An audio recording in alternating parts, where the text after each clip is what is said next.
¿Qué podría ser, por ejemplo, un trabajador de Chiapas al cual lo contrata una empresa de Coahuila para que tenga que llevar allá su juicio laboral? ¿Cómo se puede prevenir esto?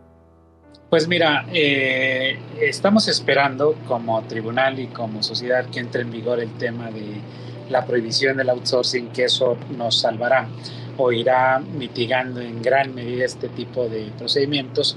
Pero el segundo es evidentemente, al menos en este tribunal, quiero que también lo sepa tu auditorio, pueden litigar el asunto señalando como domicilio Yucatán, y nosotros, inclusive nuestra propia ley nos da la posibilidad de, tenemos que irle a notificar allá, tenemos que llevar su juicio allá, y solo en alguna consideración ahí de que sea un esquema de naturaleza personalísima lo citaríamos, con la circunstancia de que si nos demuestra, como es en muchos casos, que no tiene la posibilidad de movilizarse, pues evidentemente a través de otras autoridades, de los propios juzgados laborales, de la Procuraduría Federal del Trabajo, les notificamos allá, desahogamos diligencias allá, tipo confesionales, tipo testimoniales, pues con el propósito de que se apoye realmente al trabajador y que no solamente sea un tema de discurso. Pues qué importante y qué maravilloso que podamos tener ejemplos reales y concretos como este de los trabajadores que trabajan en una ciudad y están en otra y que ustedes estén tomando las medidas adecuadas para que el trabajador no tenga que trasladarse a una audiencia, porque todavía quedan muchos casos, magistrado, e incluso de laudos favorables a los trabajadores, a los cuales les deberían haber pagado cantidades que van de los 5 millones de pesos en adelante, como fue el caso de CNI Canal 40, en el cual, ganados los laudos, pues el patrón sustituto, que es Salinas Pliego, se niega a pagar y no hay forma que lo obliguen hasta la fecha. No sé si tengan ustedes muchos acumulados de estos pendientes de sexenios anteriores. Fíjate que teníamos, la verdad, dicha la verdad, teníamos un rezago impresionante. La visión y la instrucción del presidente del tribunal en nuestra llegada, pues justamente es cómo abatimos el rezago, cómo le cumplimos de alguna manera a lo que nosotros llamamos el justiciable, a quien nos ha venido a pedir justicia, porque fíjate que yo también en varios foros he sostenido que justicia que no es rápida no es justicia. Entonces, si bien el 17 constitucional nos sale que debe haber una justicia pronta, expedita, gratuita y con un equilibrio justamente que ponga las partes en equidad de condiciones, pues en muchos extremos, y lo quiero decir categóricamente, no se cumple. Entonces, ¿cuál es la visión de nosotros? Que realmente el tema de hacer justicia sea real. Y te voy a comentar casos muy pragmáticos porque así lo tenemos que decir para que se resuelvan las cosas.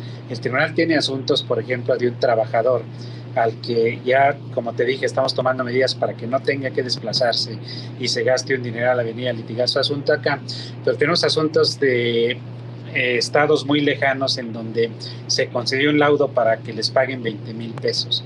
Entonces, el absurdo que teníamos en este tribunal es que tenía que comparecer personalmente a recibir sus 20,000 pesos, pero muchas veces sucede que la dependencia, la que tú quieras, eh, citamos al trabajador, viene la poder y dice, no, pues es que estoy haciendo los trámites, pero todavía no tengo el dinero. El trabajador ya se gastó 2,000, 3,000 pesos o más, y entonces a la siguiente ya no viene. ¿Qué es lo que estamos haciendo? Procurar todas las medidas o para depositarle al trabajador en una cuenta, y si no tiene cuenta a través de una institución que tiene ahí la interacción con nosotros, la interacción legal, pues irle a pagar al trabajador allá. Porque de otra suerte, te reitero, esa justicia mal enfocada no es justicia y no es lo que quiere el trabajador, no es lo que quiere la sociedad, ¿no? Así es. Bueno, a mí me recuerda mucho ese refrán que tenían los virreyes cuando recibían una orden de la corona que decían se acata pero no se cumple. Y lo mismo sucede con muchos laudos, pues sí, se acata pero no les pagan a a los trabajadores.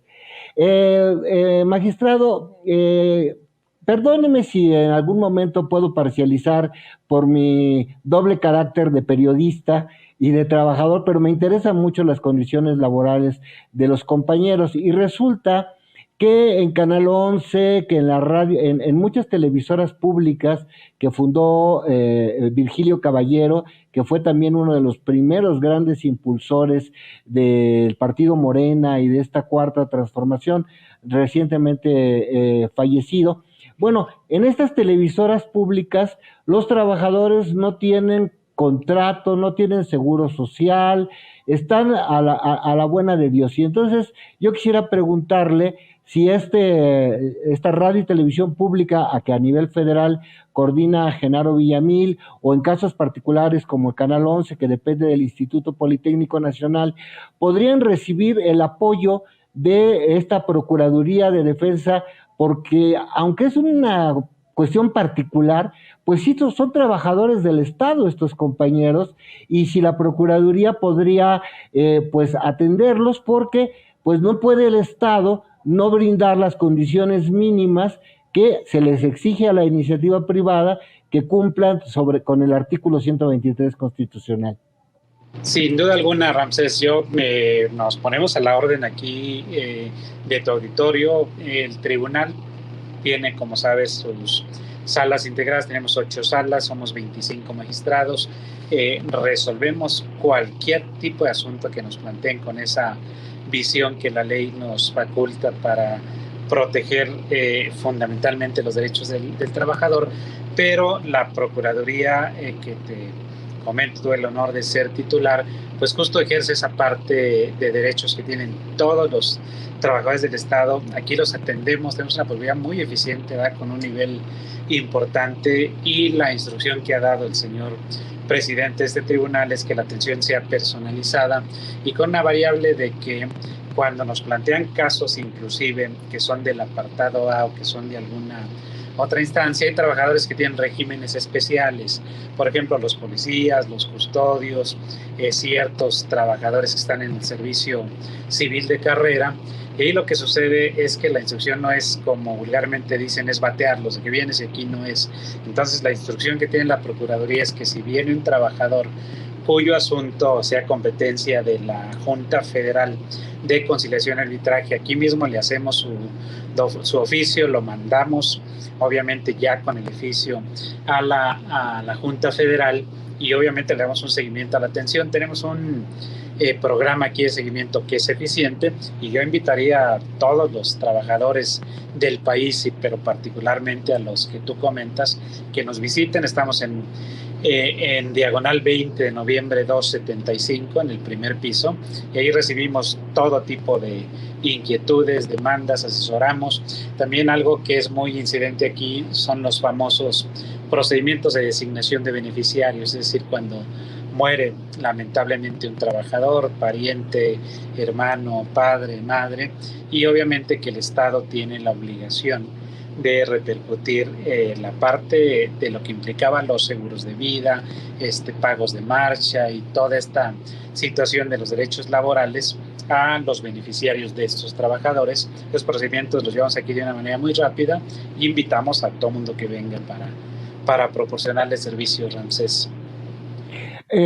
Magistrado, se nos acaba el tiempo, tengo muchos pendientes, muchas cosas que me pidió el público que tratara con usted, así que me voy a disculpar y le voy a pedir a ver si nos pudiera dar algunas respuestas rápidas.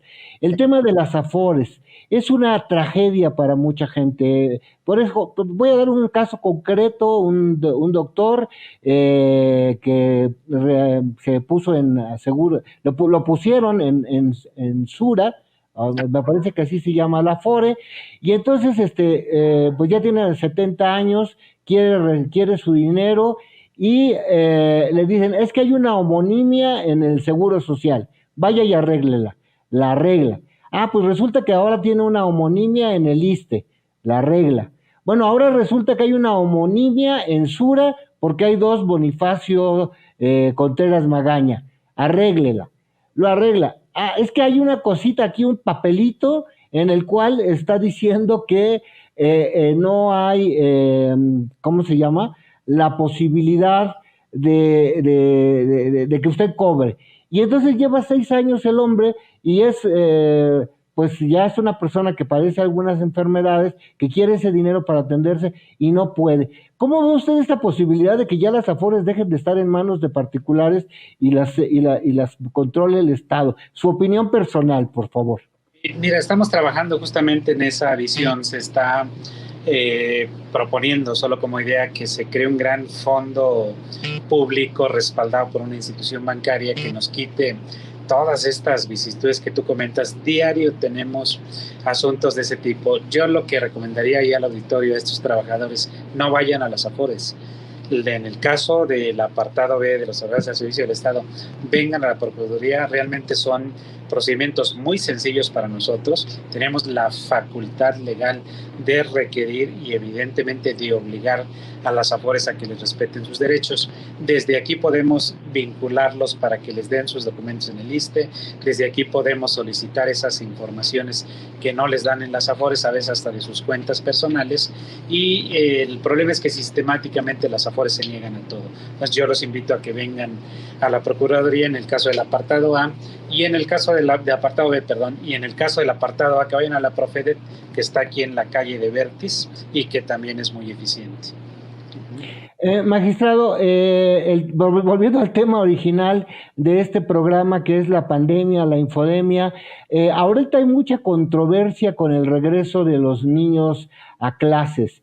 Entonces, pues ha habido desde documentos o formularios para que la gente decida si manda o no a sus hijos, pero por supuesto también los maestros deberán tener la posibilidad de decidir si regreso al salón o sigo dando clases virtuales. ¿Qué se prevé en este sentido ante esta pues decisión presidencial de hacer todo lo posible para que se regrese a las aulas? Mira, se planteó un escenario importante, que también ya salió un acuerdo a fines de julio, en donde hay una catalogación muy importante. Se establece que todos los trabajadores, incluyendo a nuestros compañeros maestros, dejan incluso su estado de vulnerabilidad en el momento que tengan las 2 vacunas. Entonces, en ese escenario, los que ya tenemos las 2 dosis ya podemos legalmente venir a trabajar, y solo en el caso de que, no obstante, las 2 dosis tienen una condición de vulnerabilidad por enfermedades mórbidas, pues evidentemente la institución, en este caso las escuelas, pueden hacerte una excepción para que trabajes desde tu casa, pues en temas administrativos. El asunto de los alumnos, como tú sabes, es un tema voluntario. Lo que ha estado pasando y pasó en la pandemia pasada es que realmente hubo, y dentro de las propias escuelas, padres de familia de un salón que se ponían de acuerdo y finalmente decidían que los hijos no asistieran. Entonces, sí tenemos obligación como servidores públicos de acudir si ya tenemos las 2 vacunas y si no tenemos un estado de vulnerabilidad permanente. Y en el caso de que por alguna razón justificada no la tengamos, evidentemente no es necesario que acudamos. Y desde luego, ante cualquier sintomatología, ante cualquier condición que se dé en las instituciones, pues tenemos derecho al aislamiento. Y la otra parte que también obliga el acuerdo y obliga la ley es que el patrón, en este caso nuestro gobierno federal a través de la SEP, tiene la obligación de mantener todas las medidas en cuanto a los implementos, utensilios y condiciones para que desempeñemos nuestra labor, en este caso educativa, pues en la circunstancia que no nos exponga o que no nos genere un riesgo de contagiarnos de COVID. Bueno, magistrado, pues le quiero agradecer muchísimo la honestidad, la franqueza. Aquí no hubo preguntas preparadas, no hubo ninguna advertencia de lo que íbamos a platicar, y usted generosamente ha respondido a todo lo que le hemos planteado, y sí nos van a quedar algunos temas pendientes, pero para finalizar, en 2 minutos, quisiera preguntarle: los ciudadanos luego no nos sentimos atendidos por la máxima autoridad. ¿Cómo puede alguien que tenga alguna pregunta dirigirse a usted y que tenga la seguridad de que no se va a quedar perdido en la oficialía de partes, y que sabemos que hay la necesidad de delegar funciones, pero por lo menos que usted esté enterado de algunas cosas que quisiera plantearle a algún ciudadano. Mira, yo pediría en todos los casos que de preferencia fuese presencial. Tenemos las medidas necesarias para que eso, ¿tienes una tarjeta?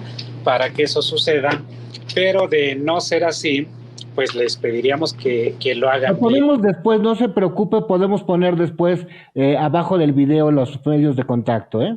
Gracias. Pueden consultarnos vía correo electrónico en la página del tribunal.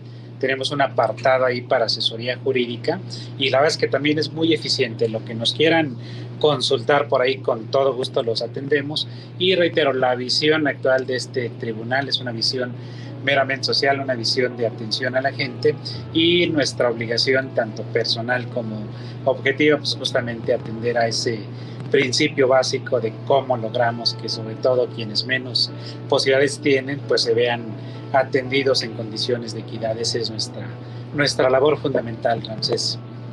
Y finalmente ya nos estamos pasando un poquito de la hora programada. Si no es mucha molestia, solamente quisiera abrir la pregunta de forma que si algo no expusimos y usted considera que sea importante para un auditorio a nivel nacional e internacional, por favor, este es el momento de expresarlo. Muchísimas gracias. En principio agradecerle a tu auditorio que nos escuchen, decirte que dentro de todo este esquema de derechos que últimamente a partir de la reforma de 2011 nos crea un escenario del famoso principio de pro persona, es decir, que todos los derechos máximos que tengamos como ciudadanos los tienen que otorgar. Aquí surge un tema importante que es la aplicación de la justicia con perspectiva de grupos vulnerables, de derechos humanos y de género. ¿Qué quiere decir esto? Que todas las autoridades del país, y evidentemente la autoridad laboral, tienen la obligación de juzgar algún asunto viendo la calidad de la persona.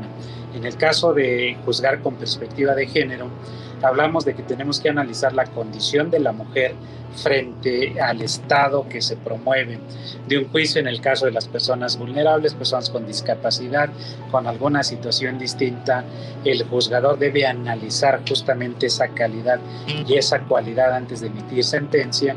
Y en el caso de derechos humanos, que esto aplica en todos los casos, siempre debe el juzgador analizar la condición antes de emitir una resolución de que no se violenten los derechos de las personas. Esto es muy importante, invitar a tu auditorio que lo tengamos en cuenta, decirles lo que dije hace un momento: ya no hay intocables, vamos hacia un principio de justicia que atienda fundamentalmente a quienes menores accesos tienen a esta condición.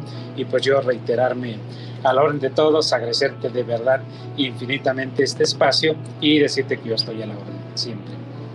Muchísimas gracias, Jorge. Arturo Méndez Tapia nos preguntó que quisiera tener más información sobre los derechos de los trabajadores en tiempo de pandemia, pero le vamos a proponer algo, Jorge Arturo.